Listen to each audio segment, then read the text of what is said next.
ورحمة الله وبركاته.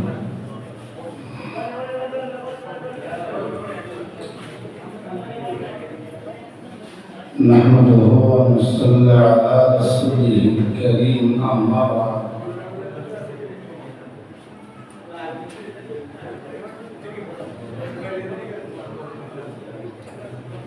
فقد قال الرب سبحانه وتعالى: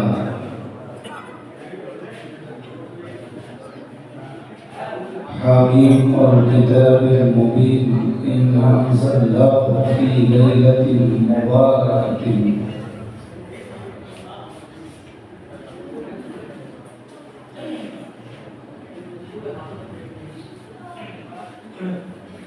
وجاء في حديث الشريف عن النبي صلى الله عليه وسلم أنه قال: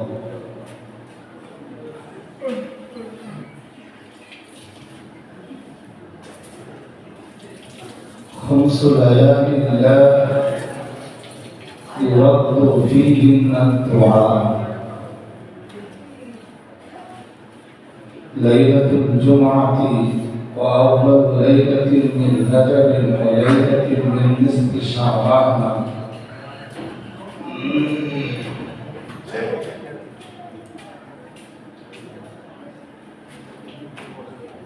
وليلة العيدين. صدق رسوله النبي الكريم.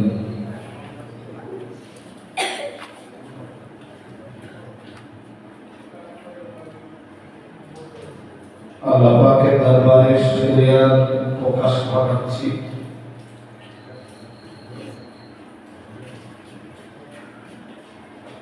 যিনি লাইলাতুল মিন নিসফে শাবানে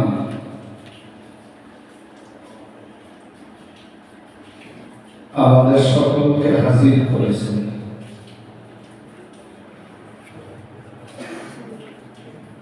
আলহামদুলিল্লাহ।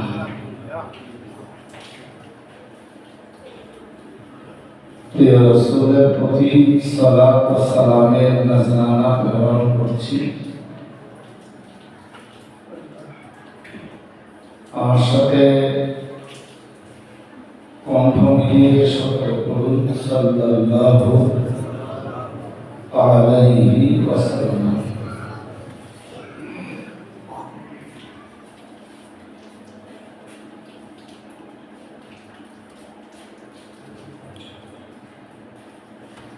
মসজিদের মুহতারাম ইমাম সাহেবের কাছে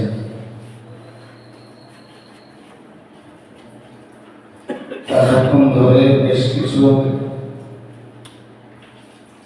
প্রয়োজনীয় আলোচনা আপনারা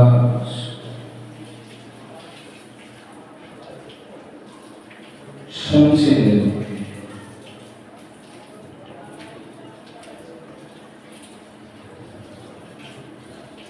আমি অল্পক্ষণ কিছু কথা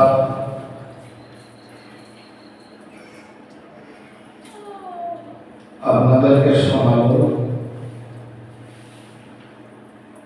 এবং সর্বোপরি সালাম ও আখিরি দোয়া।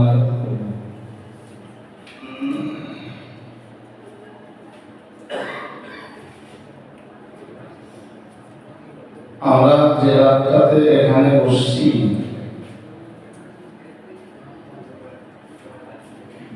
এই রাতটিকে আরবিতে বলা হয় লাইলাতুম মিন নিসফি শাবান।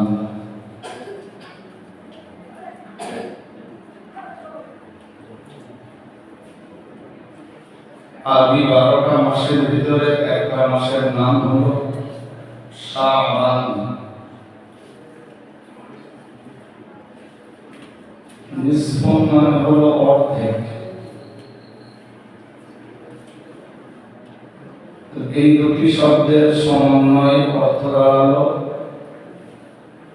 শাবানের অর্ধেক। আর লাইলাতুল মানে হলো রাত।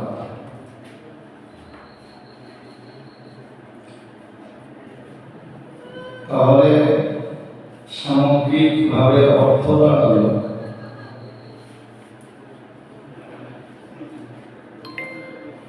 শাবান মাসের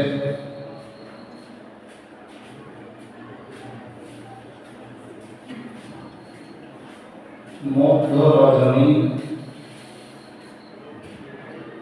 বা আমরা অন্যভাবে বলতে পারি শাবান মাসের 14 তারিখ দিবাগত রাত, অর্থাৎ 15 তারিখের রাত।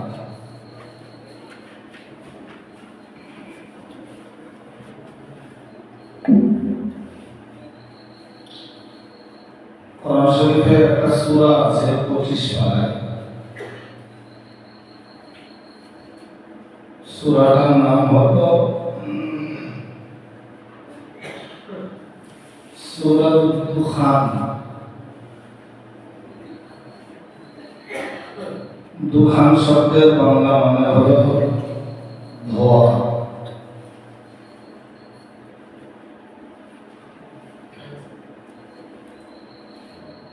এই সূরাটা শুরুতে আল্লাহ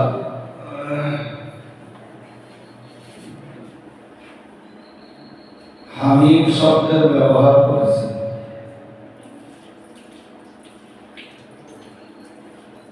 হামিম শব্দটা কোরআনুল কারীমে বিচ্ছিন্ন বর্ণরাজি।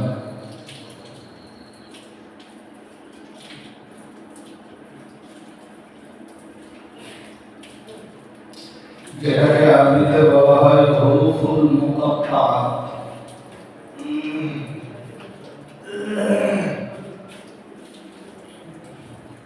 শব্দগুলি আলাদা আলাদা করতে হয়।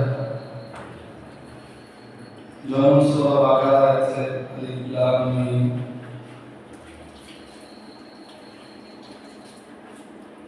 সূরা ইয়াসিন আছে ইয়াসিন, সূরা তাহা আছে তাহা।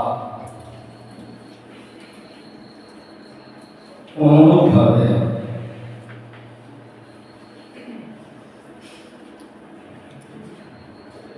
সূরা দুখানের শুরুটা আল্লাহ করেছেন বিচ্ছিন্ন বর্ণরাজি।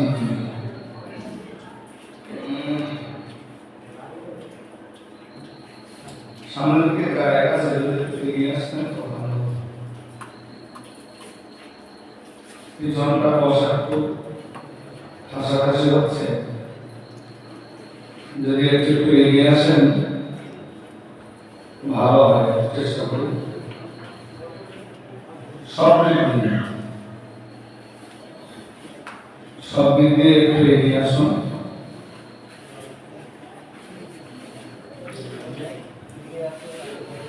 তাতে মজলিসটাও ভালো দেখাবে।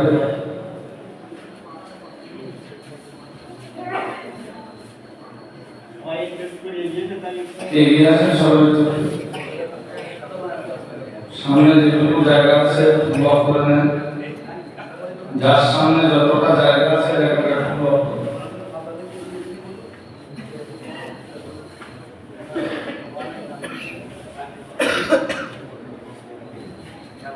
এবারে এক মনে একাগ্র চিত্তে আমার কথা শুনুন।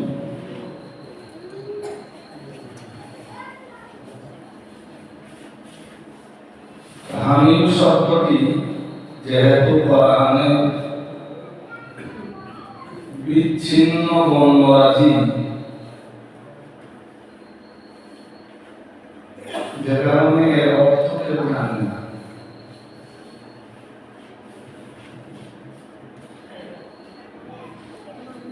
বিশ্ববিখ্যাত ভাষ্যকার যারা কোরআনে, তারাও লিখেছেন আল্লাহু আ'লামু বিমুরাদিহি বিযালিক, यानी इसका मुराद अल्लाह ही बेहतर जानता है।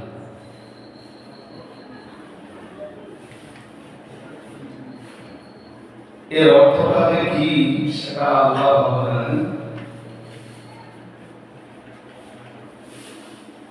রাসূলুল্লাহকে আল্লাহ জানিয়ে থাকলেও রাসূল তার উম্মতকে বলেননি, উম্মতের প্রয়োজন নেই। এই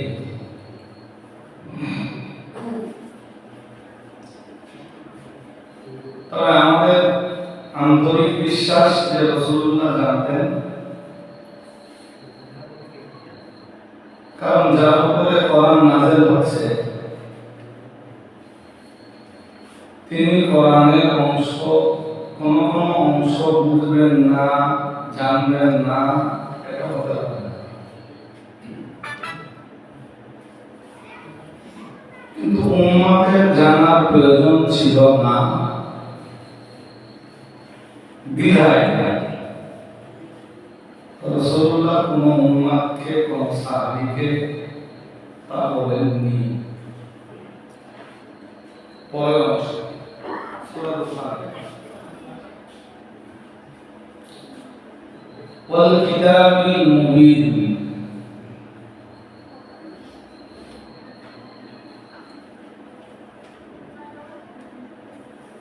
ও আরবিতে অনেকগুলি অর্থে ব্যবহৃত হয়।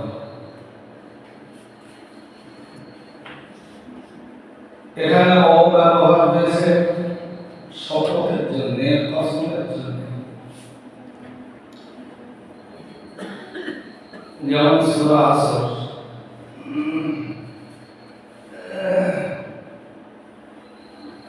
সূরাতুল আসরে আল্লাহ ও ব্যবহার করেছেন, ওয়াল আসরি। আমার কথা মন দিয়ে আপনাদের শুনতে হবে, নষ্ট হলে আমি আমার কথা বোঝাতে পারবো। যেমন সূরা ৩ এ রয়েছে অতীন, সূরা দোহা রয়েছে অদোহা। এই যে সূরাগুলোর শুরুতে অব্যবহার রয়েছে, এগুলো সব অসংখ্য শপথের জন্য। আল্লাহ নিজের কসম করছে।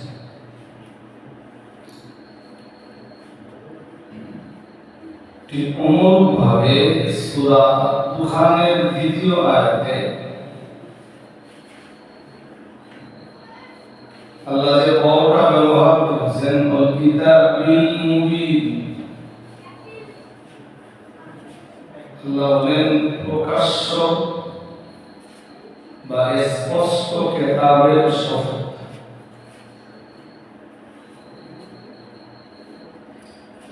এখানে স্পষ্ট কিতাব বলতে কোরআনুল কারীম।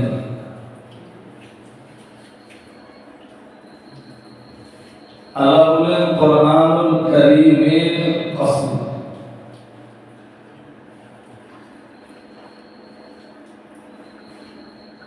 এর পরের অংশে বলতেন ৩ নম্বর বললেন ইন্না আনজালনাহু ফি লাইলাতিন মুবারাকাতিন।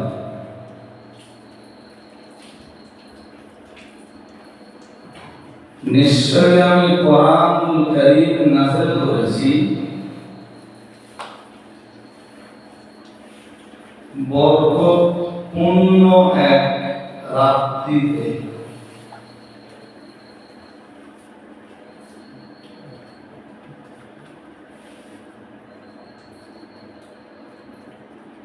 ঠিক সূরা দুখানের ৩ নম্বর আয়াতের তাফসীর লিখতেছে মুফাসসিরিন হযরতে বা দুনিয়া বলেন কোরআনের ভাষ্যকার যারা, তাদের কেউ কেউ লিখেছেন যে এখানে লাইলাতুল মুবারাকা, ওই যে আল্লাহ বললেন ইন্না আনজালনাহু, নিশ্চয়ই আমি স্পষ্ট কিতাবকে নাযিল করেছি, ফি লাইলাতিন মুবারাকাতিন, বরকতপূর্ণ এক রজনীতে। লাইলাতুল মুবারাকা শব্দের তাফসীর লিখতে গিয়ে, ব্যাখ্যা লিখতে গিয়ে মুফাসসিরদের একটা অংশ লিখেছেন যে লাইলাতুল মুবারাকা হলো লাইলাতুল কদর।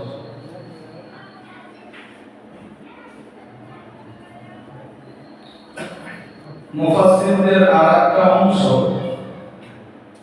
লাইলাতুল মুবারাকার অর্থ লিখতে গিয়ে إنا أنزلناه في ليلة مباركة أي ليلة من نصف شعبان আল্লাহ কোরআন নাযিল করেছেন শাবান মাসের 14 তারিখ দিবাগত রাতে।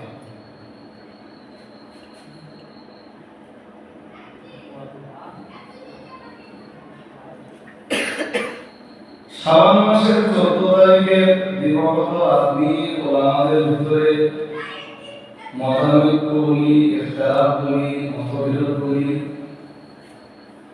ছিল, আজও আছে, আগামী দিনে ওলামা কেরাম আছেন যারা লাইলাতুল নিসফে শাবানকে কোনো গুরুত্বই দেন না, কোনো ব্যাপার নেই।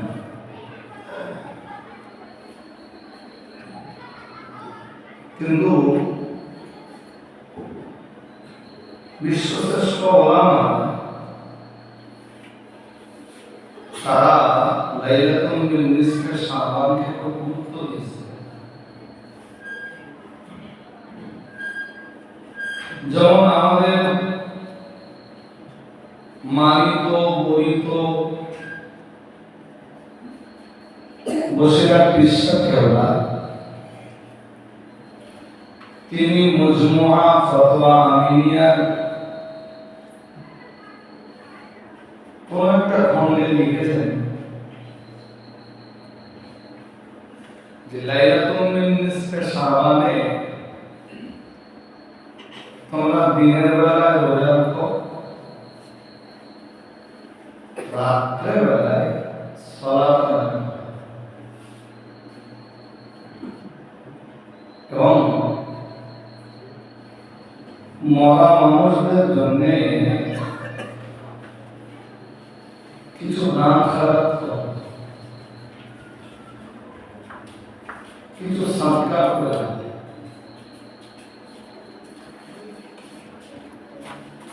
কারণ কি? কারণ হুজুর লিখেছেন, ফতোয়া আমি লিখেন যে ওই রাতে আল্লাহ রূহগুলোকে ছুটি দেন।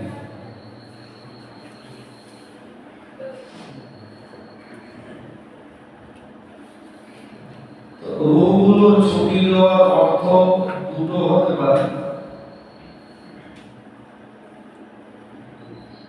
যেমনটা ভবিষ্যৎ দাতাইতুল আখবার নামের বইতে লিখেছেন, এরকম কথা যে লাইলাতুল নিসফে শাবানে রূহগুলো প্রত্যেকের বাড়িতে বাড়িতে আসে, এসে বলে, আমি এখন যেটা বলছি এটা হাদিসে বলছি, এসে বলে ইরহাম আলাইনা, আমাদের প্রতি একটু দয়া করো, আমাদের প্রতি একটু করুণা দেখাও, আমাদের জন্য একটু সবর শান্তি করো, আমাদের জন্য একটু দোয়া করো।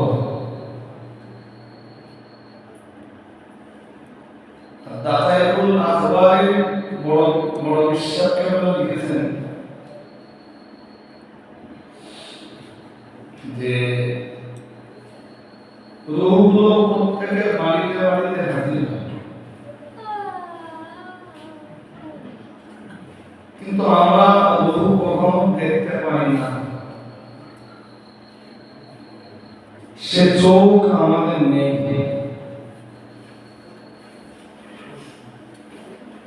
এটা রূহগুলো ছুটি পাওয়ার একটা ব্যাখ্যা। আর একটা ব্যাখ্যা হচ্ছে অন্য মনস্ক না, রূহগুলো ছুটি পাওয়ার আর একটা ব্যাখ্যা হলো আল্লাহ সর্বশক্তিমান, তিনি যা ইচ্ছা তাই করতে পারেন। কোরআনে বলেছেন আল্লাহ লিমা ইউরিদ, আল্লাহ বলেন আমি যা ইচ্ছা তাই করতে হবে। কেমন কারণ সূরা ইখলাসে আল্লাহ বলেছেন আল্লাহু সামাদ, আল্লাহ কারণ মুখাপেক্ষী নয়। আল্লাহ বেনিয়াস, আল্লাহ মুখাপেক্ষী, সবাই তার মুখাপেক্ষী, তিনি কারণ মুখাপেক্ষী নয়। অতএব তিনি কিছু করতে কাউকে জিজ্ঞাসা করবেন, কারো পারমিশন নেবেন, এর প্রশ্ন নেবেন। আল্লাহ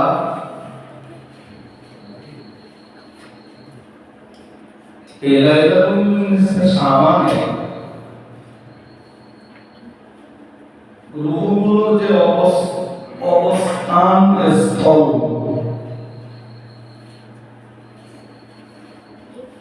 ওখান থেকে পর্দাগুলো সব তুলে দেয়।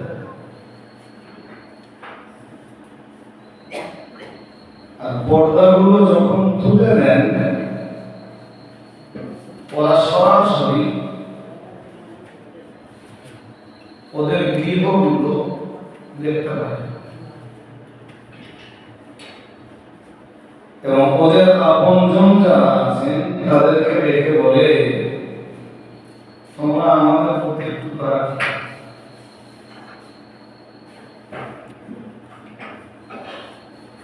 রূহের অবস্থান স্থল কোথায়, এটাও আমাদের জানা দরকার।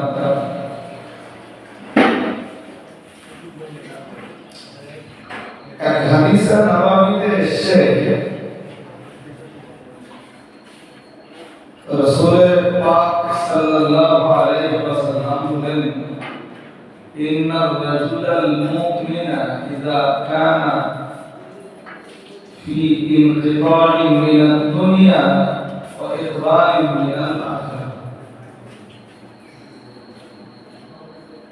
আমার কথা মন দিয়ে শুনো, অনেকে মনোযোগ রাখছেন। একজন মানুষ তথা একজন ইমানদারের যখন মওতের সময় হয়, এক কথায় পৃথিবীতে যে মানুষগুলো দিনদারের অর্থ শুধু নামাজি নয়, দিনদারের অর্থ শুধু রোজাদার নয়, দিনদারের অর্থ শুধু হাজি সাহেব হওয়া নয়, দিনদারের অর্থ শুধু কোরআন তেলাওয়াত নয়। এক কথায় একজন দিনদার পূর্ণ সভ্যতা ও ভদ্রতার অধীনে, সে অহংকার করবে না, দেমাগ দেখাবে না, তার ভিতরে অহমিকা থাকবে না, নামিকতা থাকবে না, হিংসা থাকবে না, পরশ্রী কাতরতা মুক্ত হবে। এরপরে সে ছোটদেরকে স্নেহ করবে, বড়দেরকে শ্রদ্ধা করবে, কাউকে গালি দেবে না, কারো অভিযোগ করবে না, কারো নামে সমালোচনা করে বেড়াবে না, কারো নামে তহমত অপবাদ দিয়ে বেড়াবে না, সে মিথ্যা কথা বলবে না, সেটা আয় উপার্জনের জায়গাতে কাউকে ঠকাবে না, কারোর সাথে প্রতারণা করবে না, কাউকে ধোঁকা দেবে না। এর নাম দিনদার।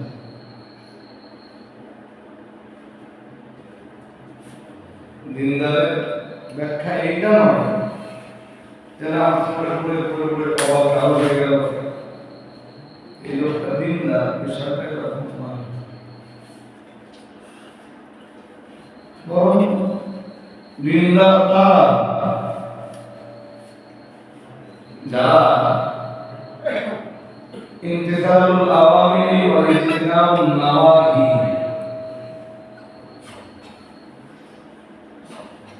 যারা আল্লাহর নির্দেশাবলী পালন করে, নিষিদ্ধ বস্তুগুলোকে বর্জন করে, এক কোথায় তার।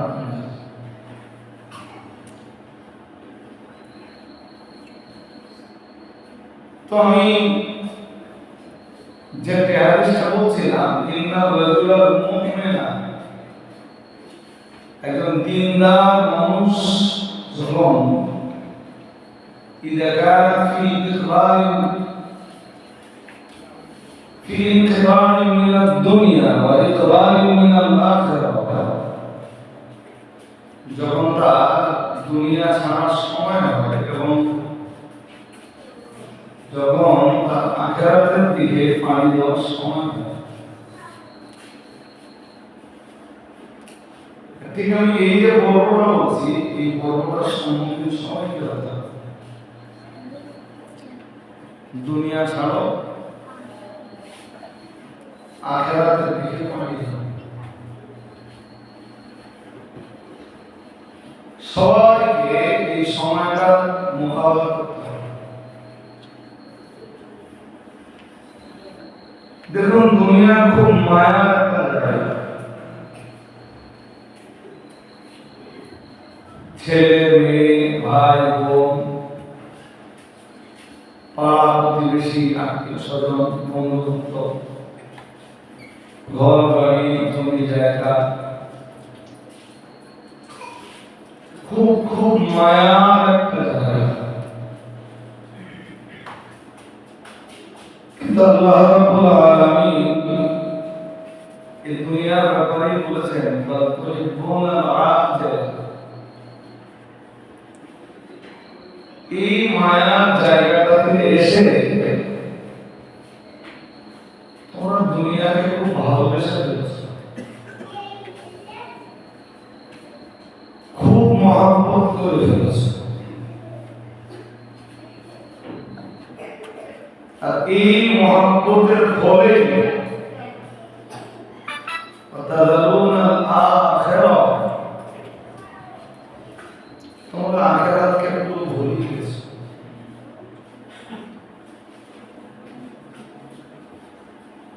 ঠিক কোরআনের এই আয়াতের বাস্তবতা আমরা সমাজের বহু মানুষের ভিতরে দেখতে পাবো, যারা দুনিয়ার মায়াজালে জড়িয়ে আখিরাতকে পুরো ভুলে গেছে।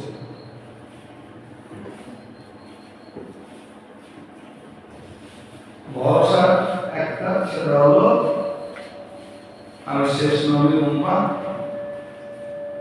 নিশ্চয়ই নবী আমাকে না নিয়ে জান্নাতে যাবেন না।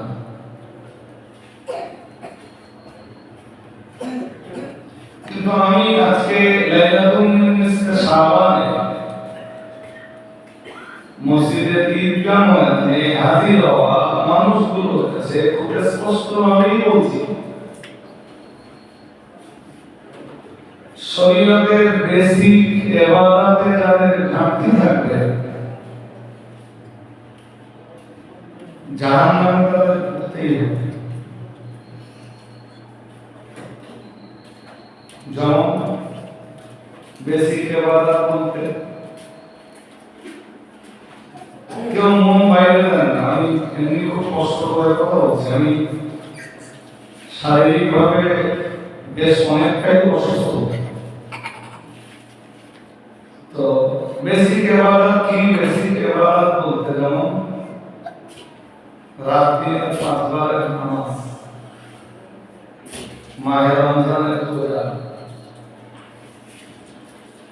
মাল থাকলে যাকাত, সামর্থ্য থাকলে হজ, পিতামাতার সেবা, নিকট আত্মীয়দের প্রতি সদাচরণ, প্রতিবেশীর প্রতি ভালো ব্যবহার, গরিব মিসকিন এতিম আসিফদের প্রতি সদাচরণ, কৃপণতা মুক্ত জীবন।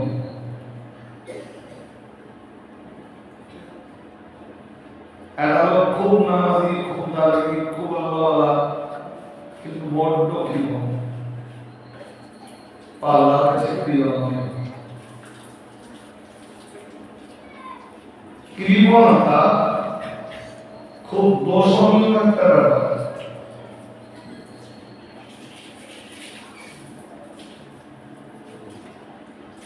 আর সমাজে এমন কিছু জীবন আছে যারা ছেলের ব্যাপারে জীবন, মেয়ের ব্যাপারে জীবন, অন্যের ব্যাপারে বহু তুলে ধরে সামর্থ্য আছে, এরপর ছেলের ব্যাপারে জীবন, মেয়ের ব্যাপারে জীবন, স্ত্রীর ব্যাপারে জীবন। মক্কা বিজয়ের পরে হিন্দ যুদ্ধের উদ্ভব, আবু সুফিয়ানের স্ত্রী রাসূলের কাছে, হিন্দ যুদ্ধের উদ্ভব হতে আবু সুফিয়ানের স্ত্রী, আবু সুফিয়ানের স্ত্রী রাসূলের কাছে এলো, এসে বলল, ইন্না বুখারী শরীফের হাদিসে আছে, বহুবার এসেছে এই হাদিসটা, ইন্না আবু সুফিয়ান রাজুলুন শাহীহুন, আবু সুফিয়ান খুব মুখিক লোক।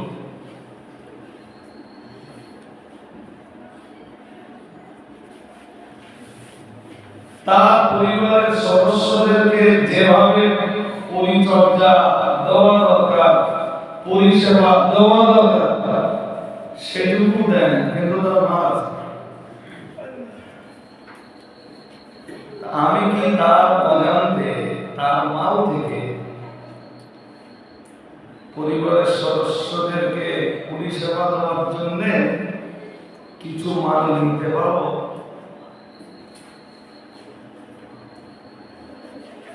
রাসূল বললেন, যে পরিমাণ মাল তার অজান্তে নিলে তোমার জন্য আর তোমার সন্তানদের জন্য যথেষ্ট হয়, ওই পরিমাণ মাল তুমি দিতে পারবে। আবু সুফিয়ানের অজান্তে, কারণ এই বখিলতা বা কৃপণতা এখানে খুব দোষণীয়। কোরআনের বহু আয়াত আছে,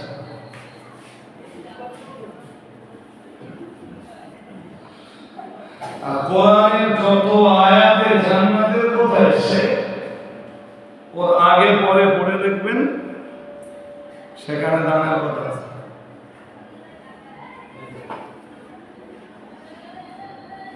সূরা আলে ইমরানের 17 নম্বর আয়াতে জান্নাতি মানুষদের 5টা গুণের কথা আছে। আমি ব্যাখ্যা না করে বলছি। এক, আস-সাবিরিন, আল্লাহ বলেন জান্নাতি মানুষেরা হয় খুব ধৈর্য ধারণকারী। সুবহানাল্লাহ। দুই, আস-সাদিকিন, জান্নাতি মানুষেরা হয় সত্যবাদী।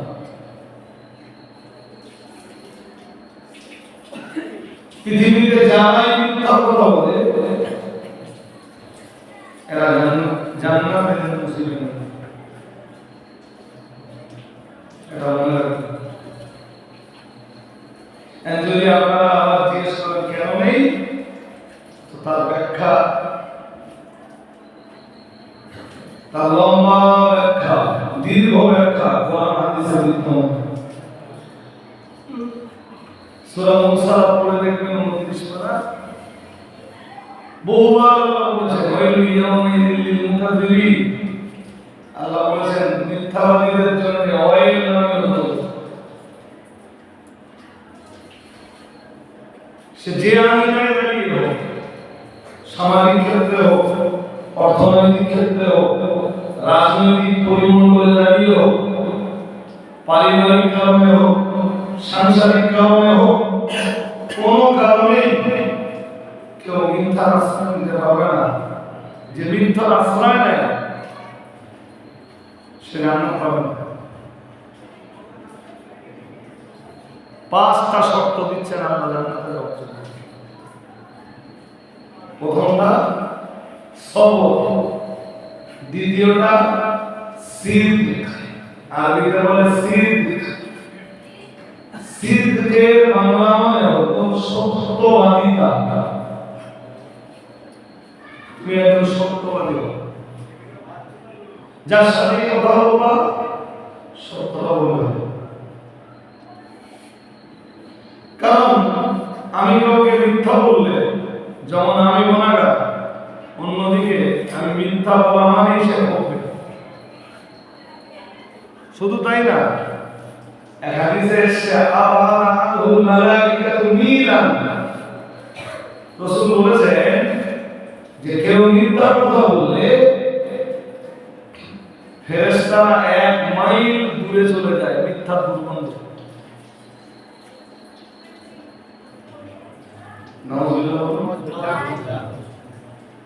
কেউ মিথ্যা কথা বললে 1 মাইল দূরে চলে যায় ফেরেশতারা।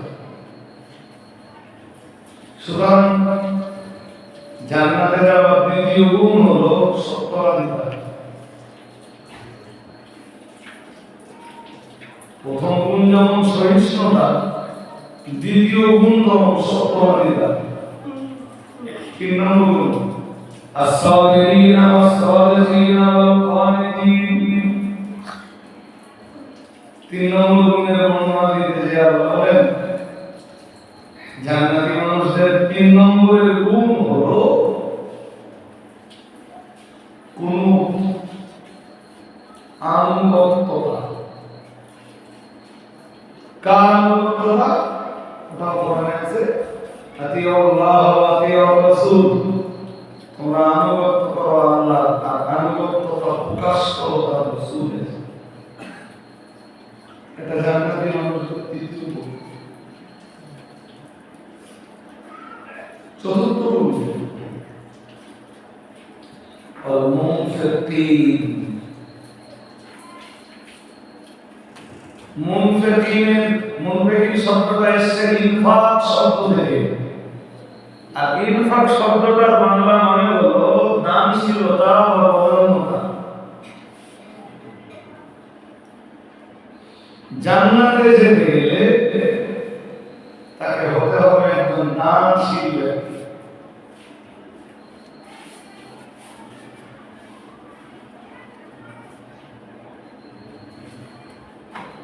তবে আল্লাহ তাকে জান্নাত দেবেন। আপনি একদম সূরা বাকারার প্রথম পৃষ্ঠা পড়ে দেখেন, ওখানেও দানশীলতার কথা আছে। আল্লাযীনা ইউমিনুনা বিল গায়বি ওয়া ইউকিমুনাস সালাতা ওয়া মিম্মা রাযাকনাহুম ইউনফিকুন ওয়াল্লাযীনা ইউমিনুনা বিমা উনজিলা ইলাইকা ওয়া মা উনজিলা মিন ক্বাবলিক ওয়া বিল আখিরাতি হুম ইউকিনুন উলাইকা আলা হুদাম মির রাব্বিহিম উলাইকা হুমুল মুফলিহুন।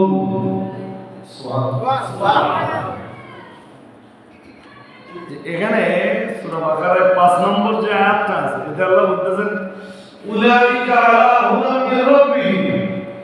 আল্লাহ বলেন তারাই আল্লাহ প্রদত্ত হেদায়েতের উপরে আছে, তারাই। পরে আবার বললেন উলাইকা হুমুল মুফলিহুন। মহান আল্লাহ বললেন তারাই হলো সফলতার হকদার, তারাই হলো জান্নাতের হকদার। সুবহানাল্লাহ। তারা কারা? তাদের পরিচয় রয়েছে ওই 2, 3 আর 4 নম্বর।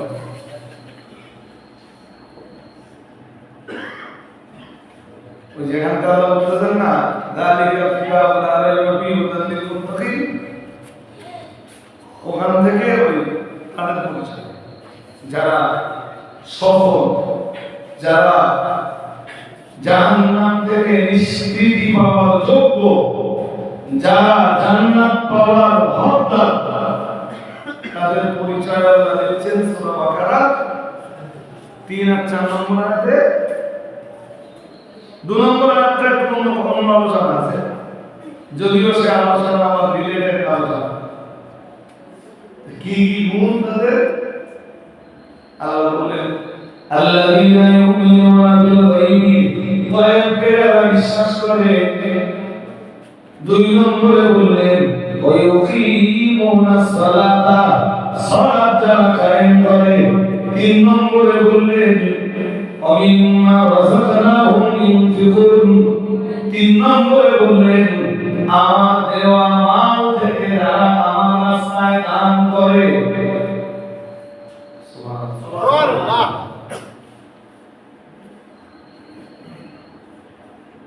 4 নম্বরে বললেন আল্লাযীনা ইউমিনুনা বিমা উনজিলা ইলাইকা ওয়া মা উনজিলা মিন ক্বাবলিক। 4 নম্বরে বললেন যারা আপনার উপরে নাযিল হওয়া কিতাবকে বিশ্বাস করে এবং পূর্ববর্তী নবীদের উপরে নাযিল হওয়া কিতাবকেও যারা বিশ্বাস করে। 5 নম্বরে বললেন ওয়াবিল আখিরাতি হুম ইউকিনুন, এবং আখিরাতকে যারা বিশ্বাস করে। এই পর্যন্ত 4 নম্বর আয়াত শেষ হলো। 5 নম্বর আয়াতে সূরা বাকারায় আল্লাহ বললেন উলাইকা আলা হুদাম মির রাব্বিহিম, তারাই হলো হেদায়েতের উপরে প্রতিষ্ঠিত। সুবহানাল্লাহ। তাহলে এখানে হিসাব করে দেখেন যে হেদায়েতের উপরে প্রতিষ্ঠিত হতে গেলে যা যা লাগবে তার 3 নম্বরে লাগবে মানসিকতা। ফরজ দান যেটা যাকাত ওটা তো লাগবে, ওয়াজিব দান ফিতরা এবং কুরবানি ওটা তো লাগবে। এরপরে লাগবে অ্যাডিশনাল দান, অতিরিক্ত দান, নফল দান। এই দান ছাড়া কেউই না সফলতার হকদার হবে না জান্নাত পাবে। আমার বক্তব্য এখানে ছিল না, আমি এখানে চেষ্টা করেছিলাম ওইটুকু শুধু বুঝে নেন। কি বলছিলাম? ইন্নার রাজুলাল মুমিনা ইযা কানা ফি ইনতিবাই মিনাদ দুনিয়া ওয়া ইজরাই মিনাল আখিরাহ। রাসূলুল্লাহ জানিয়েছেন একজন ঈমানদার মানুষ, একজন দ্বীনদার মানুষের মরণের সময় যখন হয়ে যায়, দুনিয়া ছাড়ার সময় যখন হয়ে যায় এবং আখিরাতের দিকে পাড়ি দেওয়ার সময় যখন ঘনিয়ে আসে, রাসূলুল্লাহ জানিয়েছেন নাযারা ইলাইহি মালাইকাতুম মিনাস সামা।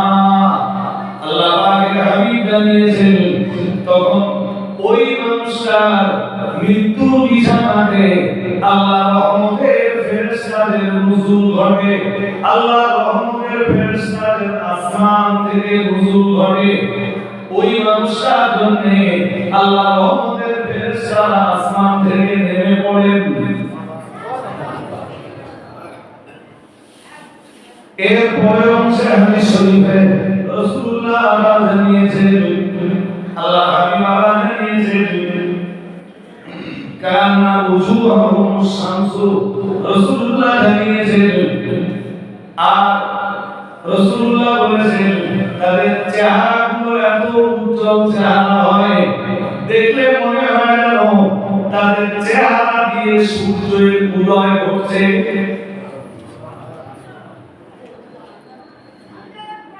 তাহলে কোনো ভালো মানুষ যখন মৃত্যুর বিছানায় পৌঁছায় তাদের কাছে আল্লাহর রহমতের ফেরেশতাদের নুজুল ঘটে। এত চিল্লাচিল্লি হচ্ছে না?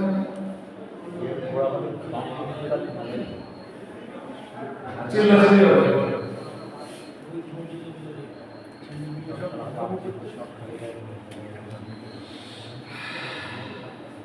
তো রাসূল বলেছেন যেসব ফেরেশতাদের নুজুল ঘটে তাদের চেহারা হলো বিদুল উজুহ।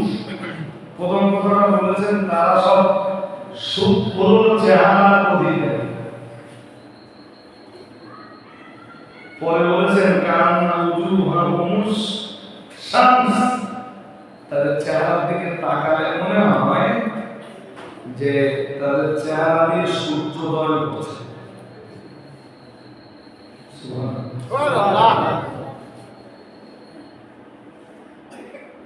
রাসূল আবার বলেছেন হাত্তা ইয়াজলিসু মিনহু মাতাল বাসার আও কামা ক্বালা আলাইহিস সালাম। রাসূলুল্লাহ জানিয়েছেন তারা ওই মনুষ্য ব্যক্তি দুই দিকে মুমূর্ষু মানুষটার দৃষ্টি বরাবর বসে যায়। মনুষ্য ব্যক্তি ডান দিকে চেহারা ঘোরায়, তার দৃষ্টি যত দূর যায় শুধু রহমতের ফেরেশতাদেরকে দেখতে পায়। বাম দিকে চেহারা ঘোরায়, চোখটা বাম দিকে ফেরায় তো ওই রহমতের ফেরেশতাদের শুদ্ধ চেহারাধারী ফেরেশতাদেরকে দেখতে পায়। রাসূলুল্লাহ আবার জানিয়েছেন হাত্তা ইয়াতিয়া মালাকুল মউত, রাসূলুল্লাহ জানিয়েছেন এমনকি মউতের ফেরেশতা আজরাইল এসে হাজির হয়ে যায়। ওয়া ইয়াজলিসু ইনদা রাসিহি, এবং তার মাথার কাছে বসে পড়ে। আমরা কিছু দেখি না, কিন্তু কথা শুনে এটা একটা লম্বা হাদিস, অনেক লম্বা হাদিস। আমি একটুখানি অংশ কেটে শোনাচ্ছি।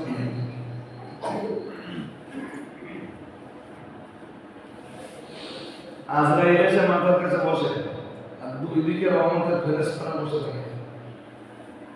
শুভ বড় চেহারা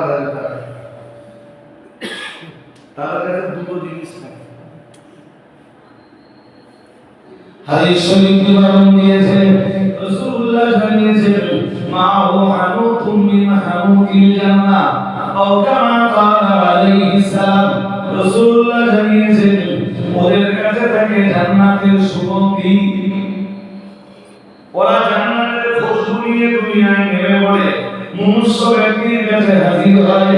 রাসূলুল্লাহ আবার জানিয়েছেন ওয়া কাফারুন মিন আকফানিল জান্নাহ, এবং ওদের প্রত্যেকের কাছে থাকে বেহেশতি কাফন, জান্নাতের কাফন। সুবহানাল্লাহ। ওরা সব দুদিকে বসে থাকে, আজরাইল এসে হাজির হয়ে মাথার কাছে বসে, মাথার কাছে বসে আজরাইল বলে ইয়া আইয়াতুহা নাফসুত তাইয়্যিবা, হে পবিত্র আত্মা। ওরা ডাক দেয় পবিত্র আত্মা বলে, কারণ ওর কলবে পাপকে জায়গা দেয়। সারা জীবনটাও শুধু নেকির কাজে আঞ্জাম দিয়েছে, সারা জীবনটাও নেকির কাজ করেছে, গুনাহের কাজ থেকে বিরত থেকেছে। এই ফেরেশতা আজরাইল ওর জান কবজ করার আগে ওরে ডাক দেয় ইয়া আইয়াতুহান নাফসুত তাইয়্যিবা, হে পবিত্র আত্মা। সুবহানাল্লাহ। রাসূলের এই হাদিস কোরআনের সাথে কতটা সম্পর্ক রাখে দেখেন। কোরআনের একটা সূরা ফাজরের যে শেষ অংশ আছে, আপনারা অনেকে পড়তে না পারলেও শুনেছেন, আবার অনেকে পড়তে পারেন। ইয়া আইয়াতুহান নাফসুল মুতমাইন্না ইরজিই ইলা রাব্বিকি রাদিয়াতান মারদিয়া ফাদখুলি ফি ইবাদি ওয়াদখুলি জান্নাতি। সুবহানাল্লাহ। আয়াত কি আয়াত জানেন? আল্লাহওয়ালা মানুষদের মরণের সময় যখন হয়, ডাইরেক্ট এই মেসেজ আল্লাহর পক্ষ থেকে আসে।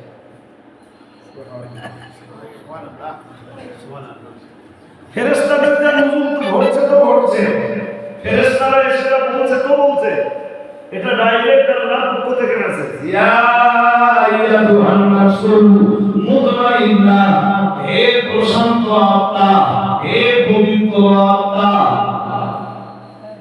তাম জীবন তুমি শান্তি পেয়েছ শুধু আল্লাহর ইবাদত করে, তাম জীবন তুমি শান্ত থেকেছ শুধু আল্লাহর ইবাদত করে, এবং পাপের কাজগুলোকে বর্জন করে, গুনাহের কাজগুলোকে বাদ দিয়ে তুমি শান্তি পেয়েছ। এখন তোমার পুরস্কার পাওয়ার সময় হয়েছে, কিন্তু পুরস্কার পাওয়ার জায়গা তো দুনিয়া নয়। আল্লাহ তোমাকে পুরস্কার দিতে চান, কিন্তু পুরস্কার পাওয়ার জায়গা দুনিয়া নয়। পুরস্কার পেতে গেলে তোমাকে তোমার রবের কাছে ফিরে আসতে হবে। তাই হে আল্লাহ প্যারা বান্দা, হে পবিত্র আত্মার অধিকারী, হে প্রশান্ত আত্মার অধিকারী, ইরজিই ইলা রাব্বিকা রাদিয়াতাম মারদিয়া, তুমি সন্তুষ্ট চিত্তে এখন তোমার রবের কাছে ফিরে এসো।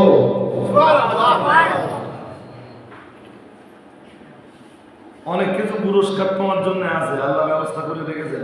সেই পুরস্কারগুলো দুনিয়া সেই পুরস্কার পাওয়ার জায়গা না। সেই পুরস্কার পেতে গেলে তোমার রবের কাছে তোমাকে ফিরতে হবে। এখন তুমি ফিরে এসো তোমার রবের কাছে সন্তুষ্ট চিত্তে, তাহলে তুমি পুরস্কারটা পেয়ে যাবে।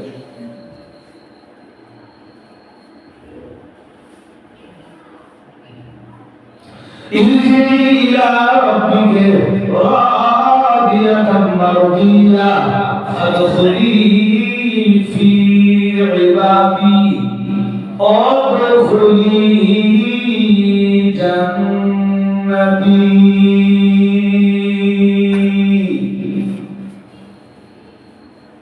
মহান আল্লাহ ডাইরেক্ট মেসেজ জানা বলেন, সন্তুষ্ট চিত্তে তুমি দুনিয়া ছেড়ে চলে এসো। তুমি শুধু তোমার চোখ দুটোকে বন্ধ করো, যে মুহূর্তেই তোমার চোখ দুটি বন্ধ হবে, ফাদখুলি ফি ইবাদি, তুমি আমার নেক বান্দাদের দলে ঢুকে যাও। নবীয়িন, সিদ্দিকিন, সালেহিন, শুহাদা বান্দাদের দলে ঢুকে যাও। সুবহানাল্লাহ। তোমার জায়গা নবী বান্দাদের দলে, তোমার জায়গা শহীদ বান্দাদের দলে, তোমার জায়গা সিদ্দিক বান্দাদের দলে, তোমার জায়গা সালেহিন বান্দাদের দলে। শোন বান্দা, তুই শুধু মরবি, মরার অপেক্ষা। আসলে বুখারীর একটা হাদিস আছে, চূড়ান্ত হাদিস। হাদিসটার প্রথম অংশ পড়লে কিছু বলা যাবে। আম্মা জান আয়েশা হাদিসের বর্ণনা করেন, হাদিসটা ঘুরিয়ে ফিরিয়ে বুখারীতে ভালো আছে। কি? মান আহাব্বা লিকাল্লাহি আহাব্বাল্লাহু লিকাহু ওয়া মান কারিহা লিকাল্লাহ কারিহাল্লাহু লিকাহু। ও কামা ক্বালা আলাইহিস সালাম, রাসূলুল্লাহ জানিয়েছেন, যে মানুষটি আল্লাহর দিদার পছন্দ করে, মহান আল্লাহ তার দিদার পছন্দ করেন। সুবহানাল্লাহ। ওমান কারিহা লিকাল্লাহ কারিহাল্লাহু লিকাহু, দুনিয়া যে মানুষটা আমার আল্লাহর দিদার পছন্দ করেন না, আমার আল্লাহ তার দিদার পছন্দ করেন না। আমার আয়েশা বললেন, হুজুর আল্লাহ দিদার বলতে তো কিছুই বুঝলাম না। রাসূলুল্লাহ বললেন, এখানে দিদারের মর্ম হলো মাউত। মাউতের মাধ্যমে যে মানুষটি আল্লাহর দিদার পছন্দ করে, মহান আল্লাহ ওই বান্দার দিদার পছন্দ করে। আমরা আয়েশা বললেন, ইয়া রাসূলুল্লাহ ইয়া হাবিবাল্লাহ, আমাদের ভিতরে কেউই তো মৃত্যু পছন্দ করে না। আর এটাই স্বাভাবিক। একটা গ্রামের যে যত ভালো লোক তার চতুর্দা কোনো ইচ্ছাকৃত কোনো পাপ করে না, এর বড় লোকটা মরতে চায়। আম্মা আয়েশা তাই বললেন, হুজুর আপনি তো বলছেন যে ব্যক্তি আল্লাহর দিদার পছন্দ করে, আল্লাহ তার দিদার পছন্দ করেন। হুজুর আমি তো বুঝলাম না, মরতে তো কেউই চায় না।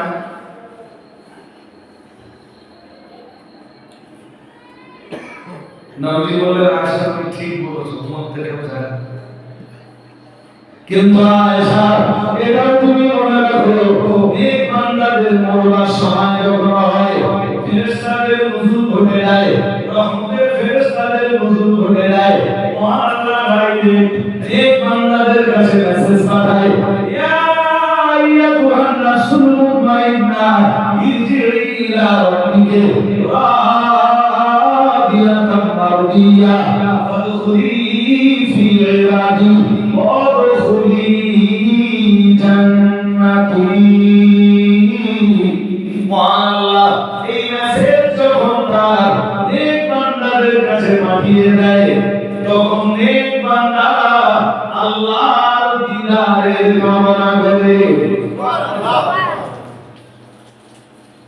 বললেন আয়েশা, এটাই স্বাভাবিক অবস্থাতে নয়, ওটা মৌতের বিছানায়।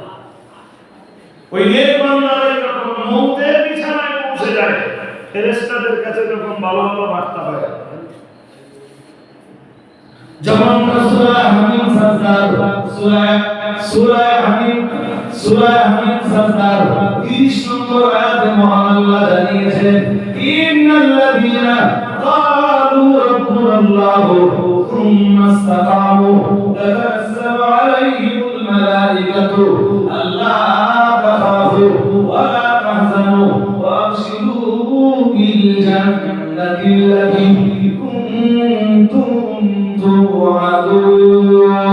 মহান আল্লাহ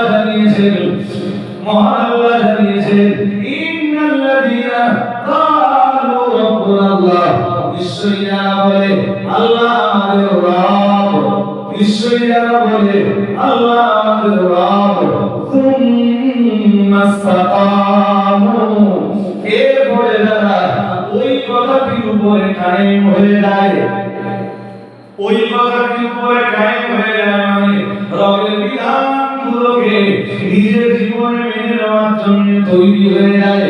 রব যে হুকুমগুলো দিয়েছেন, রবের হুকুমগুলো অক্ষরে অক্ষরে পালন করব। রব যে নিষেধগুলো করে দিয়েছেন, রবের নিষেধগুলো নিজের জীবন থেকে বাদ দিয়ে চলব। নিশ্চয়ই যারা বলে আল্লাহ আমাদের রব, এরপরে ওই কথাটির উপরে কায়েম হয়ে যায়, এর অর্থ হলো রবের হুকুমগুলো পালন করে, রবের নিষেধগুলোকে বাদ দিয়ে জীবনটাকে সুন্দর করে সাজিয়ে তোলে। মহান আল্লাহ জানিয়েছেন, তাতানাজ্জালু আলাইহিমুল মালাইকা, ওদের মরণের সময়, ওদের ইন্তেকালের সময় আল্লাহ রহমতের ফেরেশতা ওদের মৃত্যু বিছানায় হাজির হয়ে যায়। ওদের মরণ দুয়ারে রহমতের ফেরেশতা হাজির হয়ে যায় আর বলে, আল্লাহ তাখাফু ওয়া লা তাহজানু, তোর ভয় নেই, তোর কোনো চিন্তা নেই, তোরা মরার টাইম হয়ে গেছে, তোর ভয় নেই। আর যাদের ছেড়ে যাচ্ছিস এদের জন্য তোর কোনো চিন্তা করতে হবে। تتنزل عليهم الملائكة ألا تخافوا ولا تحزنوا وأبشروا بالجنة التي كنتم توعدون।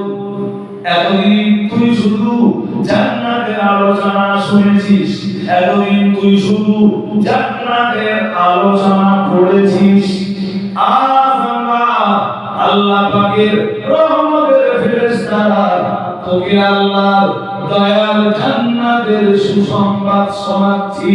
সুবহানাল্লাহ। তুই চোখ বন্ধ করলে জান্নাত।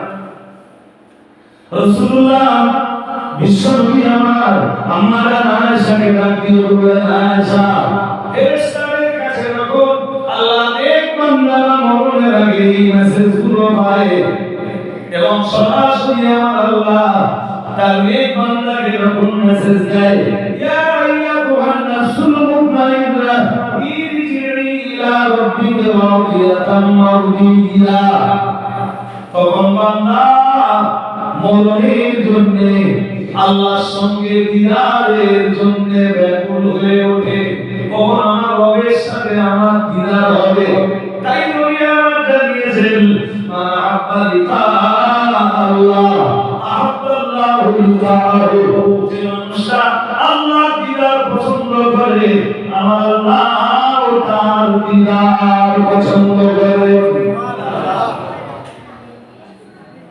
প্রতিপক্ষে যে মানুষগুলো পাপাচারী, যে মানুষগুলো পাপিষ্ঠ পাপের জীবন ধারা করেছে, এদের মরণের সময় যখন হয়, আল্লাহ জানিয়েছেন, ইয়াদরিবুনা উজুহাহুম ওয়া আদবারহুম, আল্লাহ জানিয়েছেন আল্লাহ তাআলার ফেরেশতারা এদের মুখে আর পিঠে প্রচন্ড প্রহার করে।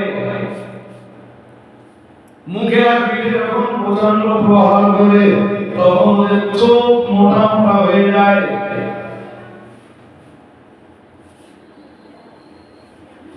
সূরা আনামের 93 নম্বর আয়াত পড়ে দেখবেন, ফেরেশতারাও জান খোঁজার জন্য হাত বাড়িয়ে দেয় আর বলে আলিয়ামা খুজরানা আযাবাল তোর খেলা সবে শুরু।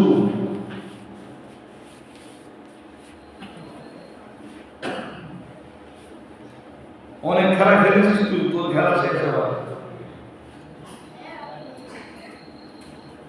আজ থেকে তোর জন্য শুরু হলো অপমানকর শাস্তি। ও তখন বুঝতে পারে যে আমার লাইন খারাপ, ও তখন মরতে চায় না। তাই রাসূলুল্লাহ বলেছেন ওয়ান কারিয়া লিকাআল্লাহ কারিয়াল্লাহু লিকাআহু। রাসূলুল্লাহ জানিয়েছেন দুনিয়াতে মানুষগুলো আল্লাহর দিদার পছন্দ করে না, মহান আল্লাহ তাদের দিদার পছন্দ করে না। কিন্তু যারা আল্লাহর দিদার পছন্দ করে, যারা আল্লাহর পক্ষ থেকে এই ভালো মেসেজগুলো পায়, সুন্দর সুন্দর মেসেজগুলো যারা পায়, হে বান্দা তুই শুধু চোখ খুলে বন্ধ করবি, ফাযরি ফি ইবাদি আমাদের বান্দাদের পরে ঢুকে যাবি, অসরি জান্নাতি শুধু আমাদের বান্দাদের ঘরে ঢুকবি তাই না, তুই চোখ দুটো বন্ধ করলেই তোর জন্য রয়েছে আল্লাহর জান্নাত। আর একটু মন খুলে বলেন। কিন্তু আমরা স্বাভাবিক অবস্থায় জানি জান্নাত আর জাহান্নাম বিচারের পরে না আগে।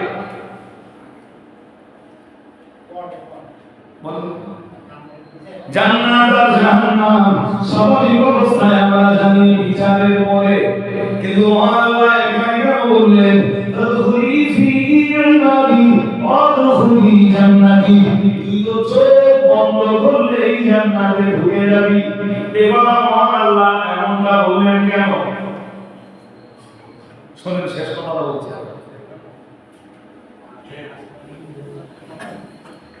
একদম শেষ পর্যায়ের কথা কি, কিছু ফেরেশতা আছে তাদেরকে আরবিতে বলে, মন দিয়ে শোনেন খুব ভাইটা কথা, যাদেরকে আরবিতে বলে আল মালাকুল আ'লা। কোরআনে এদের ব্যাপারে আলোচনা আছে। তা এই আরবি তো বেশি মনেও থাকবে না, আর বাংলাটাও বেশ কঠিন। উচ্চ পরিষদীয় পদ, যাদেরকে আরবিতে বলে আল মালাকুল আ'লা, তাদেরকে বাংলায় বলে উচ্চ পরিষদীয় দল। এরা কি বলি, যদি আমি ফার্স্ট টাইম বলে ফেলি যে উঁচু পর্যায়ের ফেরেশতা, তাহলে আমি পরের কথা বলতে পারবো। এই জন্য ঠিক যা বলেছি তাই মনে রাখতে হবে। এদেরকে আরবিতে বলে আল মালাকুল আ'লা, বাংলায় বলে উচ্চ পরিষদীয় দল। শাওলিউল্লাহ মুহাম্মদ জেরবি বিজ্জাতুল্লাহ বলে আল মালাকুল আ'লার ব্যাপারে লম্বা সময় ধরে কলম চালিয়েছে, দীর্ঘ লেখনী না মালাকুল আ'লা। লিখতে লিখতে লিখতে লিখতে উনি একটা পর্যায়ে এসে লিখছেন, মন আমার দিকে ধ্যান রইলে সব ভুলে যাবে। উনি লিখছেন যে মালাকুল আ'লা তিনটে শ্রেণী, মালাকুল আ'লা সদস্যরা তিন শ্রেণীতে বিভাজিত বা বিভক্ত। প্রথম দুই শ্রেণীতে আছে ফেরেশতারা,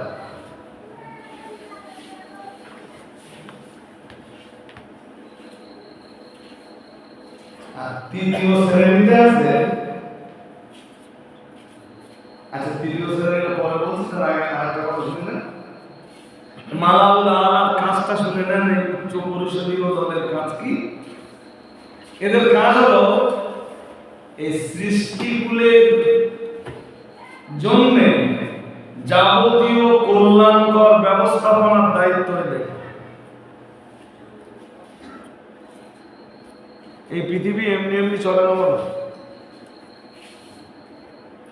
সূরা নাজিআত পড়ে দেখবেন, ওয়ান্নাসিআতি গারকা ওয়ান্নাশিতাতি নাশতা। 30 বার সূরা নাজিআত পড়ে দেখবেন মহান আল্লাহ বিভিন্ন ফেরেশতাদের আলোচনা করতে করতে একটা পর্যায়ে এসে বলেছেন আল মুদাব্বিরাতি আমরা। ঠিক এই আয়াতের তাফসীরে মুফাসসিররা লিখেছেন যে মুদাব্বিরাত হলো ওই সব ফেরেশতা যারা এই তাম পৃথিবীটাকে পরিচালনা করে আল্লাহর হুকুমে। এই পৃথিবী এমনি এমনি পরিচালিত হয় না, এটা পরিচালিত হওয়ার জন্য আল্লাহ ফেরেশতাদের নিয়োগ করে রেখেছেন। শাহরিউল্লাহ মুহাদ্দিস দেওলভী এটাও লিখছেন যে অনেক সময় আপনারাও দেখবেন যে আপনার চোখের সামনে এমন একটা অ্যাক্সিডেন্ট হলো যে এই অ্যাক্সিডেন্টে লোকটা বাঁচার কথা, অথচ লোকটা কিচ্ছু হয়নি। যে মোটরসাইকেলটা চালাচ্ছিল সে মোটরসাইকেলটা চাকার তলায় করে একটু দোলাবে ও কিচ্ছু হয়নি। ওরে হেফাজত করলো কারা? ওই ফেরেশতারা যাদেরকে বলা হয় ফাল মুদাব্বিরাতি আমরা। আবার দেখবেন ছোটখাটো কিচ্ছু ঘটেছে, হালকা অ্যাক্সিডেন্ট, ওতেই মরে গেছে, ওদেরকে মৃত্যুর কোলে ঠেলে দেয়, তাও ফেরেশতা, কারণ মরার টাইম হয়ে গেছে। যাই হোক, কি বলেছি, এই উচ্চ পরিষদীয় দলের কাজ হলো এরা সৃষ্টিকুলের জন্য কল্যাণকর যত ব্যবস্থা এবং সৃষ্টিকুলকে ধ্বংসাত্মক বিষয়গুলো থেকে বাঁচানোর জন্য যে যে ব্যবস্থা করলে হয় সেই ব্যবস্থাপনার দায়িত্ব ওই উচ্চ পরিষদীয় দলের।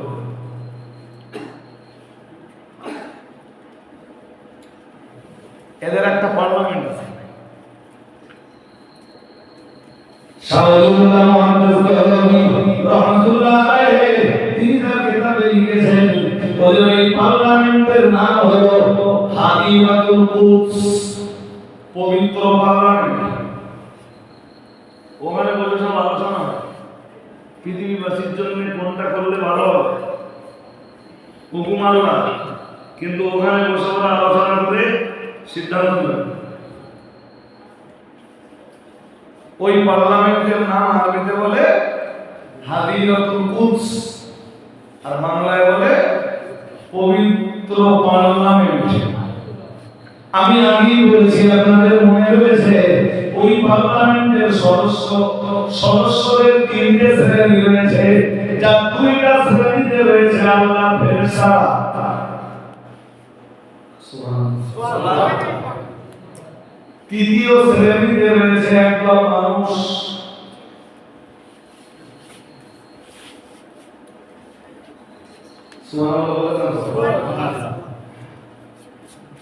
তৃতীয় শ্রেণীতে একদল খুব আশ্চর্য লিখেছেন, তারা কারা? তারা এই পৃথিবীতে আমাদের মতোই তারা সংসার করে, আমাদের মতোই সংসার জীবন নির্বাহ করে, আমাদের মতোই তারা আয় উপার্জন করে, আমাদের মতোই তারা চাষাবাদ করে, আমাদের মতোই তারা ব্যবসা বাণিজ্য করে, আমাদের মতোই তারা মার্কেটিং করে, আমাদের মতোই তারা ব্যবসা করে, আমাদের মতোই তারা মেহমান নামাজি করে, আমাদের মতোই তারা সামাজিক দায়িত্বগুলো পালন করে। সব কিছুর ভিতর দিয়ে ওই উচ্চ পরিষদীয় দলে পৌঁছে যাওয়ার মতো যোগ্যতা তারা দুনিয়া থেকে জোগাড় করে দেয়। আর যে মুহূর্তে আজরাইল ওদের জান কবজ করে, সঙ্গে সঙ্গে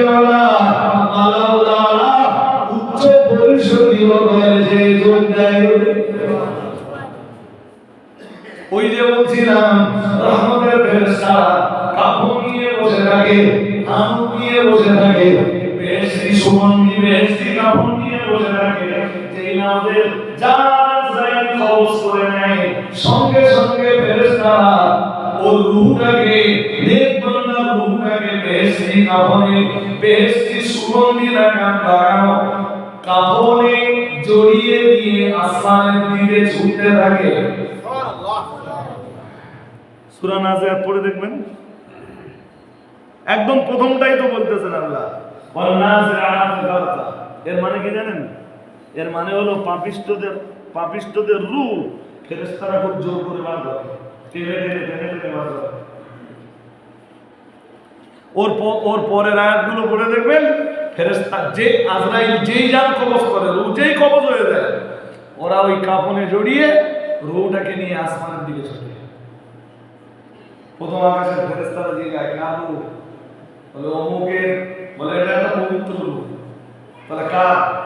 অমুকের পুত্র অমুকের, অথবা অমুকের কন্যা অমুকের। প্রথম আকাশের ফেরেশতারা বলে মারা পারে না। দ্বিতীয় আকাশে চলে যায়, ফেরেশতাদেরকে ডাক দিয়ে বলে দরজা খুলে দাও। ফেরেশতারা দরজা খুলে দেয়, কার রূহ? সঙ্গে সঙ্গে বলা হয় এক পবিত্র রূহ। কার রূহ? পরিচয়টা কি? অমুকের বেটা অমুক, অমুকের কন্যা অমুক।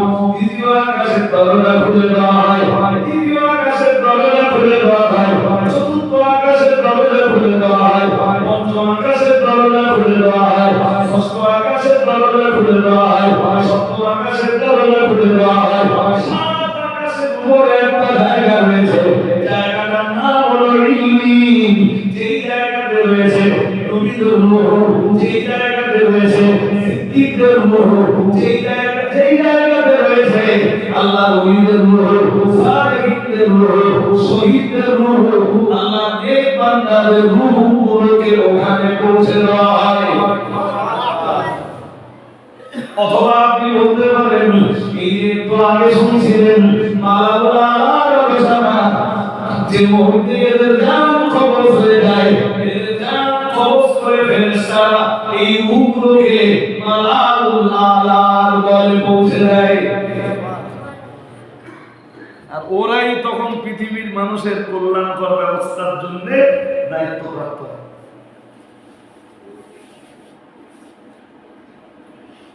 আমি এই কথাগুলো আরো বিশ্লেষণ করলে, আরো ডিসকাস করলে অনেক লম্বা কথা। যখন মোতার যুদ্ধে হযরত জাফর তাইয়ার শহীদ হয়ে গেলেন, জাফর তাইয়ার রাসূলের নিজের চাচাতো ভাই, হযরত আলীর নিজের ভাই, আর রাসূলের চাচা আবু তালেবের ছেলে জাফর বিন আবি তালেব মোতার যুদ্ধে যখন শহীদ হলেন, হাত কেটে গেল, ডান হাত, বাম হাত, ডান পা, বাম পা সব কেটে গেল, শহীদ হয়ে গেলেন, দেহ ওখানে পড়ে আছে। রাসূল আপনাকে স্বপ্ন দেখছেন কি? এমনি মুমিনদের স্বপ্ন মিথ্যা হয় না। হাদিস শরীফ দুবার নিয়েছে, লাম ইয়াকুম আমিনান নবুওয়াতি ইল্লাল মুবাশশারাত ক্বালু ওয়া মাল মুবাশশারাত ইয়া রাসূলুল্লাহ। নবীজিরা দিয়েছেন, আল্লাহ আমিন জানিয়েছেন, নবুয়তের কোনো অংশ বাকি নাই, ইল্লাল মুবাশশারাত, শুধু মুবাশশারাত সুসংবাদ বাকি রয়েছে। ক্বালু ওয়া মাল মুবাশশারাত ইয়া রাসূলুল্লাহ। সাহাবীরা বললেন, ইয়া রাসূলুল্লাহ, মুবাশশারাত আবার কি?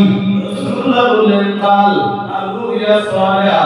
নবী বললেন, নবী আসমান দরজা বন্ধ, নবুয়তের দরজা বন্ধ, কিন্তু সুস্বপ্নের দরজা বন্ধ নয়। আজও পৃথিবীর নেক বান্দারা সুস্বপ্ন দেখতে পারেন, সেখানে স্বপ্নগিরি দেখছেন। তিনি আর অন্য কেউ নন, তিনি ইমামুল মুত্তাকিন, সাইয়্যিদুল মুরসালিন, শাফিউল মুজতাহিদিন, মুহাম্মাদুর রাসূলুল্লাহ সাল্লাল্লাহু আলাইহি ওয়াসাল্লাম। হযরত জাফর তাইয়ারের শাহাদাতের রাতের স্বপ্ন দেখছেন। জাফর তাইয়ারকে আমার আল্লাহ দুটো ডানা দিয়েছেন, আর হযরত জাফর তাইয়ার ওই দুটো ডানা মেরে আল্লাহ দয়ার জান্নাতের ভিতরে উড়ে উড়ে বেড়াচ্ছেন। সকাল হলো, মসজিদে নববীতে ফজরের আযান হয়ে গেল। মসজিদে নববীতে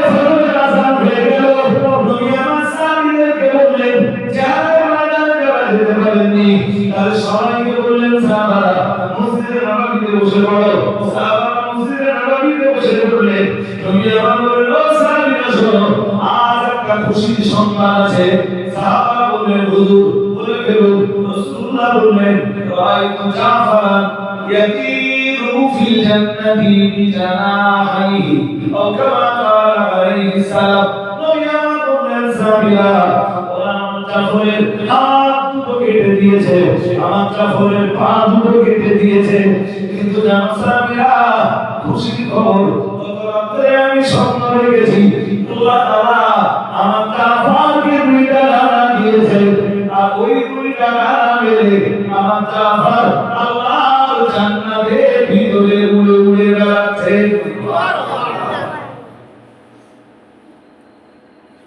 জাফরের দেহ তো দুনিয়ায় পড়ে আছে,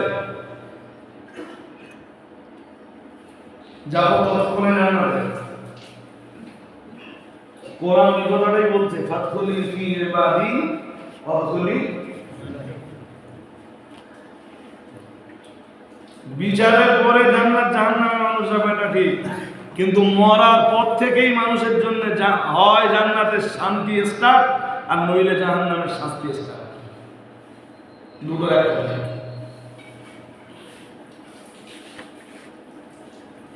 মা আল্লাহর বান্দি বিবি আসিয়া যেদিন তিনি মারা যান, ইতিহাস কোরআন শরীফের 28 পারা একদম শেষ পৃষ্ঠায় আল্লাহ তার বান্দি বিবি আসিয়া একটুখানি আলোচনা করে দেবে, যদিও তাফসীর অনেক লম্বা, একটুখানি আলোচনা করে দেবে।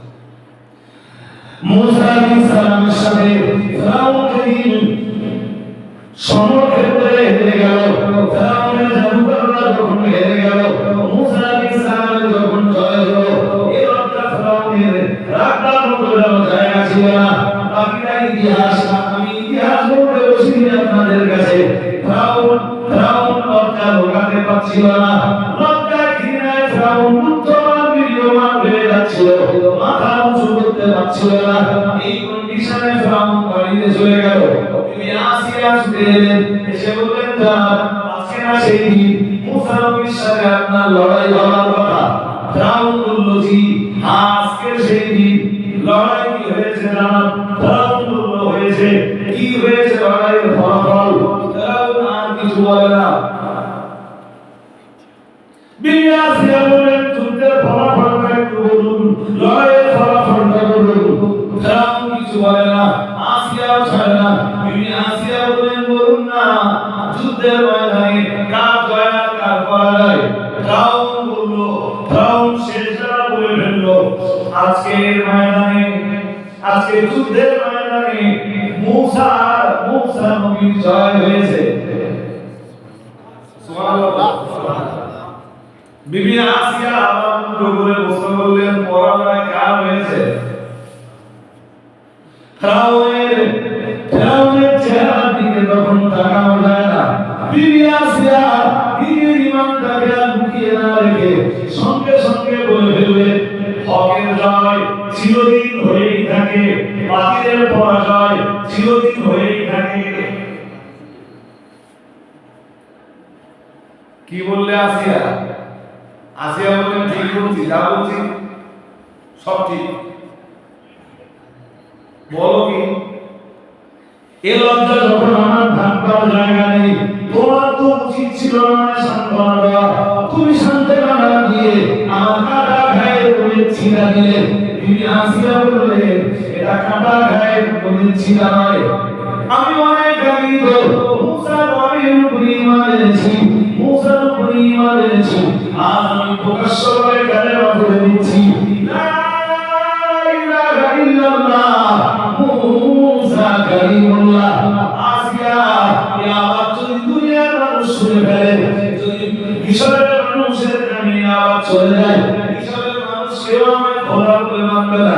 বিবি আসিয়া বললেন কে আপনাকে খোদা বলে মানলো? কে আপনাকে খোদা বলে মানলো না? ওকে আসিয়া তো কিছু এসে যায় না। আসিয়া যেটা করণীয় আসিয়া সেটা করেই ফেলেছে।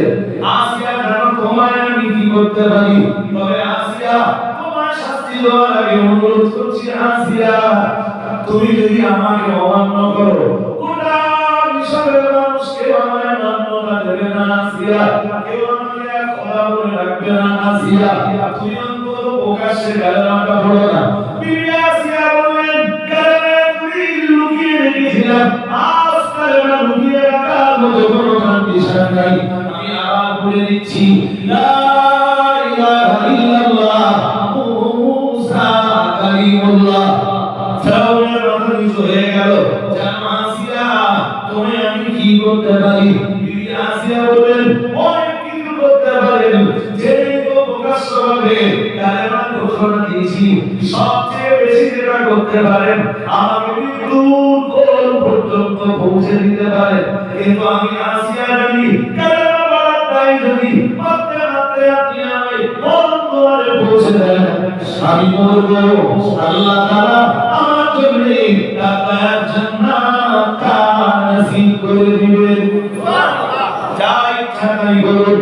ফেরাউন শাস্তি না পাবে ডাক দিয়ে বলল, যাও নিয়ে যাও আসিয়াকে প্রচন্ড মরুভূমির পাথরের উপরে নিয়ে যাও এবং সেখানে কাঁধের উপরে আসিয়ার শরীরে ফেলে ঠুকে দাও। বিবি আসিয়াকে প্রচন্ড রৌদ্রে নিয়ে যাওয়া হলো, কাঁধের উপরে রেখে দেওয়া হলো বিবি আসিয়াকে। বিবি আসিয়া নাড়াতে ফেলে করা হলো, বিবি আসিয়া জিন্দা, আসিয়া নাড়াতে ফেলে মেরে দেওয়া হলো, বানাতে ফেলে মেরে দেওয়া হলো।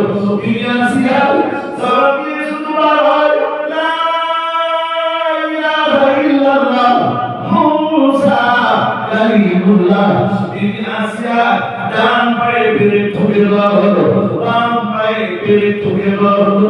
বিবি আসিয়া জবাব দিয়ে তখন কালেমা উচ্চারণ হয়, ওনাকে ডাক দিয়ে রক্তাক্ত আসিয়া শুধু ওনাকে ডাক দিয়ে বলেছিলেন, তোমরা পেলে ঠুকতে ঠুকতে ঠুকতে আমি আল্লাহর বান্দি আসিয়া আমার কলিজায় যদি পেলে ঠুকে দাও, ও আসিয়া কালেমা পড়া বন্ধ করবে না, আল্লাহ প্রতি ইমানের জায়গা থেকে সরে আসবে না, মুসা প্রতি ইমানের জায়গা থেকে সরে আসবে না।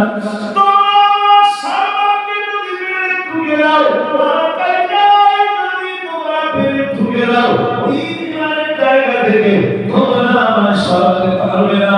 তখনই আমার আল্লাহ ফেরেশতাদেরকে বললেন, ও ফেরেশতারা, তোমরা আমার বান্দি আসিয়ার উপরে অত্যাচার করো, যাও না তোমরা আমার আসিয়ার জন্য একটু ছায়ার ব্যবস্থা করে দাও। চতুর্দিকে কোথাও কোনো মেঘ নাই, আল্লাহর বান্দি আসিয়ার মাথার উপরে ফেরেশতারা মেঘের ব্যবস্থা করে দিলেন, ছায়ার ব্যবস্থা করে দিলেন। ফেরাউন চলে এলো, আসিয়া কি আমাকে রব বলে মেনে নিতে চাইছে? আসিয়া কি মুসার রবের প্রতি ঈমান থেকে দূরে সরে আসতে চাইছে? সবাই বলল না। বিবি আসিয়া বললেন, আসিয়া জীবন দেবে ঈমান দেবে না। আসিয়ার শরীরের শেষ রক্তের ফোঁটা যতক্ষণ আসিয়ার শরীরে আছে, আসিয়া ততক্ষণ পর্যন্ত পড়ে যাবে লা ইলাহা ইল্লাল্লাহ মুসা কালিমুল্লাহ। আসিয়া জীবন দেবে, ঈমান দেবে না। আসিয়া সব দেবে, ঈমান দেবে না। তাহলে প্রকাণ্ড একটা পাথর আমার বিবি আসিয়ার পক্ষের উপরে চাপিয়ে দাও। ওরা যখন একটা প্রকাণ্ড পাথর তারা নদী করছিল, বিবি আসিয়া আল্লাহ শাহিদা করে আবেদন জানালেন, আল্লাহ রব্বিবনি লি ইনদাকা বাইতান ফিল জান্নাহ। আমার আল্লাহর পছন্দ হলো বিবি আসিয়ার এই কথাটা। আমার আল্লাহ কোরআনে রেকর্ড করে রেখে দিলেন। আসিয়া আল্লাহ শাহিদা করে আল্লাহ রব্বিবনি লি ইনদাকা বাইতান ফিল জান্নাহ। আল্লাহ তুমি তোমার বান্দি আসিয়ার জন্য তোমার জান্নাতের ভিতরে একটা ঘর তৈরি করে দাও। আল্লাহ আজরাইলকে বললেন, আজরাইল দেরি করো না, আমার ফেরেশতা আজরাইল চলে এলেন। ওরা তখনও পাথর টানছে আসিয়ার বুকের উপরে চাপাবে, আসিয়ার বুকের উপরে চাপাবে। আর আজরাইল এসে আল্লাহ বান্দি আসিয়ার জান কবজ করে নিলেন। আসিয়ার ইন্তেকাল হয়ে গেল। আসিয়ার মৃত দেহের উপরে ওরা প্রচন্ড পাথরটা চাপিয়ে দিল। কাশির কারণকারী গেছে আল্লাহ আপনি আসিয়া তখন আল্লাহ পাকের দয়ার জান্নাতের ভিতরে জায়গা পেয়ে গেছে। জায়গা পেয়ে গেছেন তাইরা তাফসীরে লিখেছেন ওয়াহিয়াতা কুরুয়া তাশরাবু আসিয়া তখন আল্লাহ জান্নাতের ফল আর জান্নাতের পানিও পান করছিলেন।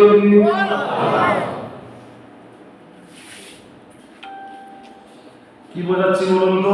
এক শ্রেণীর মানুষ মরে আর জান্নাতে যায়, মরে আর ওখান থেকে দেখে কেউ ওদের দেহের পাশে বসে কাটতেছে, কেউ গোসল দিচ্ছে, কেউ খবর করতেছে, কেউ বাঁশ কাটতেছে, কেউ কামড় যাচ্ছে, কেউ ফোন থেকে পানি দিয়ে কাটতেছে, কেউ রান্না বান্না করতেছে। ওখান থেকে লোক দেখে।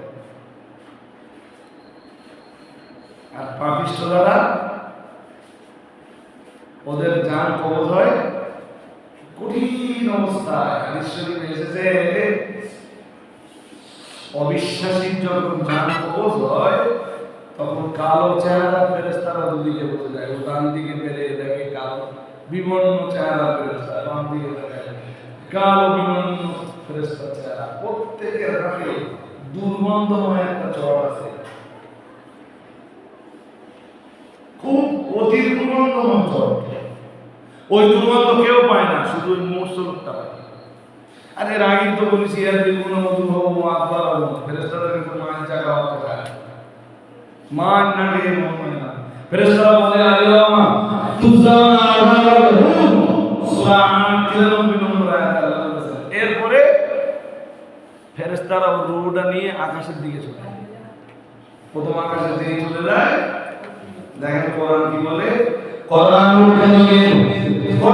কারীমের এটা সূরা আরাফের ৮ পারা সূরা আরাফের ৪০ নম্বর আয়াতে মহান আল্লাহ জানিয়েছেন ইন্নাল্লাযীনা কাযযাবু বিআয়াতিনা ওয়াস্তাকবারু আনহা লা তুফাত্তাহু লাহুম আবওয়াবুস সামাই ওয়া লা ইয়াদখুলুনাল জান্নাতা হাত্তা ইয়ালিজাল জামালু ফি সামিল খিয়াম। মহান আল্লাহ জানিয়েছেন ইন্নাল্লাযীনা কাযযাবু বিআয়াতিনা নিশ্চয়ই যারা আয়াতকে অস্বীকার করে, আমার আয়াতকে যারা অমান্য করে, অবমাননা করে, উপহাস করে, ঠাট্টা বিদ্রূপ করে, ওয়াস্তাকবারু আনহা আর যারা আয়াত পাওয়ার পরেও যারা অহংকার প্রদর্শন করে, মহান আল্লাহ জানিয়েছেন লা তুফাত্তাহু লাহুম আবওয়াবুস সামা ওদের জন্য জান্নাতের ওদের জন্য আকাশের দরজা খোলাই হয় না। রূহ কেমনে উপরে যাবে? লা তুফাত্তাহু লাহুম আবওয়াবুস সামা জান্নাতের দরজা ওদের জন্য খোলা হয় না। মাটির নিচে ওদের জন্য একটা জায়গা আছে, সেই জায়গাটার নাম সিজ্জিন। সেখানে পাপীদের রূহগুলো অবস্থান করে। তাদের ব্যাস ওদের ওখানে জায়গা হয়। যার নামে যা যা শাস্তি আছে ওখানে সব রকম শাস্তি আছে।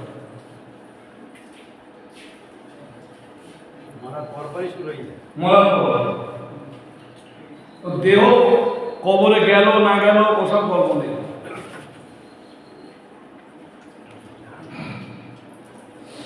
হাজির মজলিস আমার উদ্দেশ্য এটা ছিল না। আমার উদ্দেশ্য ছিল কি যে আজকে লাইলাতুল নিসফে শাবানে এই যে রূহগুলো কষ্টের ভিতরে থাকে না, ওরা একটু নেকির জন্য ওদের বেঁচে থাকা পরিজনদের কাছে খুব কাকুতি মিনতি করে। আল্লাহ আজকের দিনে ওদের কি দেয়, অথবা ওরা সরাসরি ওখান থেকে ওদের পরিবারদেরকে দেখতে পারে আর ওদেরকে দেখে বলে ইলহাম মানাই না, আমাদের একটু দয়া করো, আমার কষ্ট আছে। আমরা কিছু পৌঁছে দিলে ওরা একটু শান্তি, পুরো শান্তি না। ওই পানাপুকুরি ডালা মারলে কি নয়,